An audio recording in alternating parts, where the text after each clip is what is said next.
So there are 3 strategies you can apply if you want to eat healthy and your parents are not at home, so you have to cook for yourself. The order in which I say them matters, meaning I went through these phases. Obviously, the last one is the definitive one, but I urge you to consider going through all the phases, because at the end of the day, like, who I am now, the skills I gathered, the skills I developed were thanks to these 2 phases.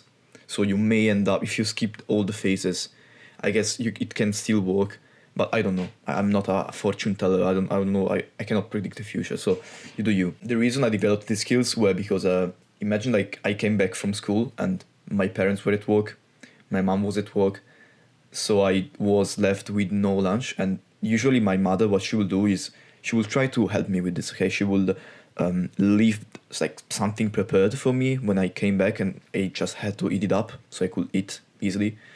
Or sometimes she will like have my, it usually was Monday and Thursday, and she will call my neighbor, which is like a grandmother to me, very sweet person, and she will come over and have us have lunch. Okay, the thing is that over time I grew up, COVID hit, so like she could not come, like my neighbor could not come into my house and give us food anymore because she was a bit elderly, and you know, elderly people are more subject to consequences with the COVID, so we didn't want to risk anything, so she would not come to our house anymore. And you know, plus I grew up, I just had to do things myself, and I was left with me at home, and I didn't know how to fucking cook.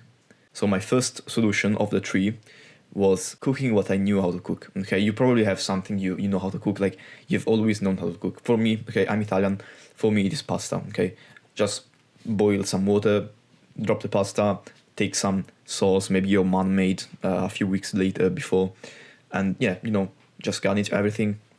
Pretty easy. Eggs, scrambled eggs. Who fucking don't know how to make scrambled eggs, especially with a non-stick pan? Very easy to do. Like, drop the egg, oil, salt, that's it. Or, I don't know, like instant noodles. Is that a thing? The caveat with this video is that I'm not telling you how to just cook something and eat it. I just genuinely want to have you eat healthy, okay? This is the goal of the channel, of the video. I don't want you to go back home and snack on anything you can find, like junk food, sweets, snacks. I don't want you to do that. So the things I'm telling you are to avoid eating unhealthy. If you could eat unhealthy, you probably already know the answer. So the first thing was that there are many problems with this. First of all, you have no fucking idea what you're doing, and this can lead you to not having satisfaction for your food, because when something is missing, you don't know what is missing, and you think it is some ingredient you didn't add, while you will discover at the end something that is not very told. Plus, like, it takes time. You don't know what you're doing wrong. If you're doing it wrong, you are very stressed, and you don't like your food at the end of the day. Like, it's very bland. It's always the same. You don't know, like, you're bored. Okay, that's not fun. The second solution, which I found very useful, is either like learn a recipe, but to be honest, like a very specific thing I could tell you is ask your mother. Okay, like, what is your favorite?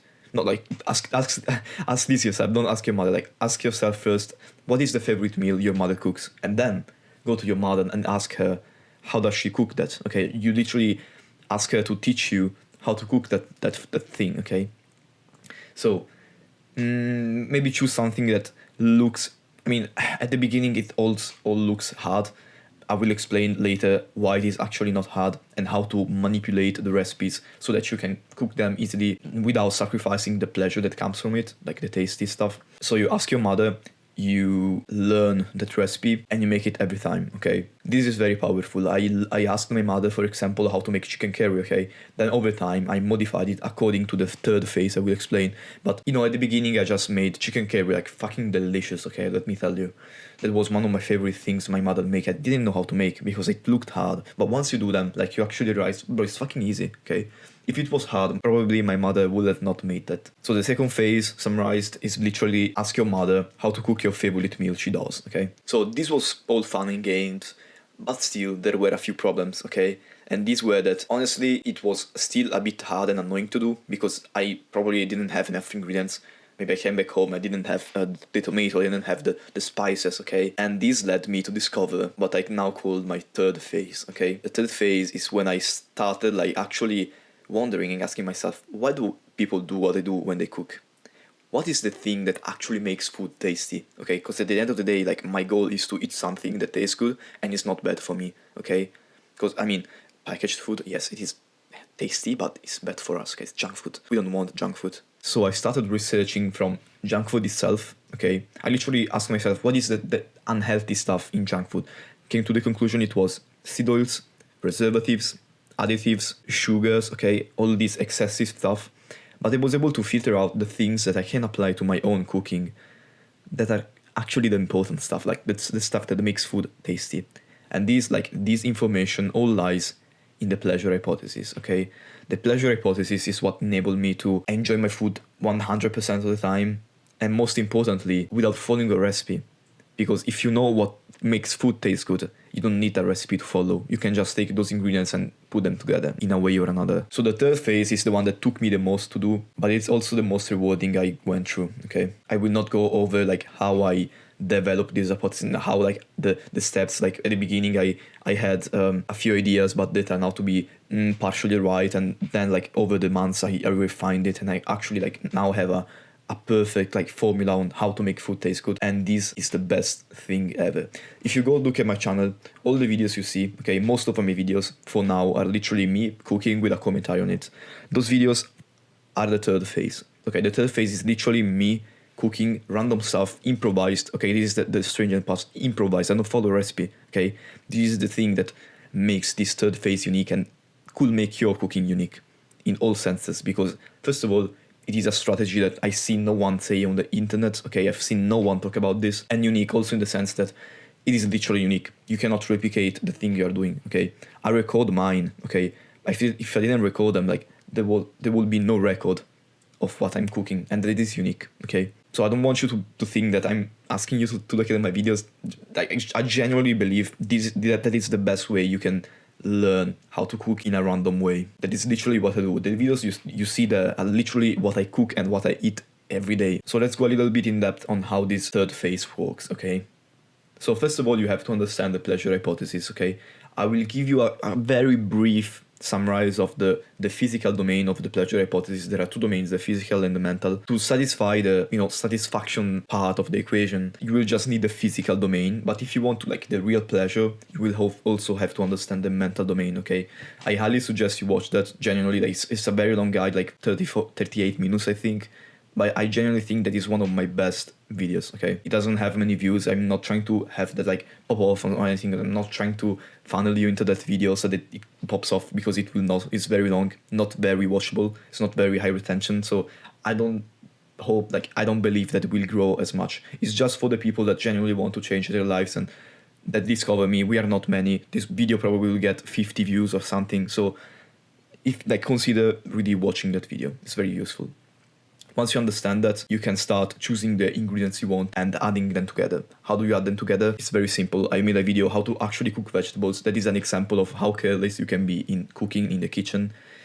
And all my videos are all about how uniting those ingredients is easy. So the 6 pillars of the physical domain, which means the 6 things you have to have, okay, in your meal to make it tasty, okay? And by the way, you don't have to have all 6 of them. Usually if you have all 6 of them, the recipe will be a fucking win, okay? It will be huge. Most recipes, like most traditional recipe, famous recipes, have all 6 of them. But obviously tune that to what is available to you. Don't always add all of the pillars. I don't always add all of the pillars. I usually stop at 4 pillars. So the first pillar is salt, okay? The second pillar is fat. The third pillar is umami. The fourth pillar is acidity. The fifth pillar is sweetness, and the 6th pillar is the most important in my opinion, and it is digestibility, okay? Digestibility means how quick you digest the food you ingest. Fucking a tongue twister, I just made a tongue twister. Think about pizza, okay? Pizza is a perfect example of one of those delicious recipes that is basically liked by like worldwide, and the reason you like pizza is exactly the pillars, okay, I just mentioned. So let's start off with the biggest one, which is digestibility. Digestibility is an easy one to do, and maybe also the one you have to be most careful of, because usually when you want to add digestibility, you will add refined grains, meaning bread, dough, pasta, okay? I'm not saying it is bad, I'm just saying that you can overdo it pretty easily, while the others it's more hard to do. So we have the dough of the pizza, which is digestible. We have the tomato, okay, which is umami, sweet and acidic. So we have basically 4 of them. We have the cheese, okay, which is basically fatty and salty, okay, and we are already at 6, and that's pretty much it. Okay, you can add more fat by means of olive oil, you can add more salt by means of salt, and we usually do it. And we have like a top recipe, okay, top tier recipe. You don't have to make pizza to enjoy your food, obviously. Just like literally like look at some of my videos, look at the thumbnail you find the most attractive and click that, and literally like look at how I cook very randomly, okay. Like this really surprises me, because I really see everybody on YouTube on like when they give tutorials like how to start cooking, okay, like how to get started with cooking. Like if you're a beginner, they all say do these recipes, do it this way. Bro, you don't need to do anything in any way, okay? You can create your own way. This is the message I'm trying to convey here, okay? I'll tell you how I discovered my first meal, okay? My first like self-made meal that I actually enjoyed. I was at home, I was cooking, like I was still in the first phase, so like cook what I know how to cook. Maybe I made pasta and tomato sauce, I don't know. And I was not full yet, so I had to improvise something. I had nothing, like my mother didn't leave me anything, I didn't know how to cook anything else. I probably had no eggs, so I had to improvise something, okay? What I did is I took raw ingredients and I basically mistakenly, but in a good, like luckily I did it, included the 6 pillars of the pleasure hypothesis. Maybe it was only 5, but still, they were good. I took beans, okay, beans are really bland, to be honest, they don't add anything.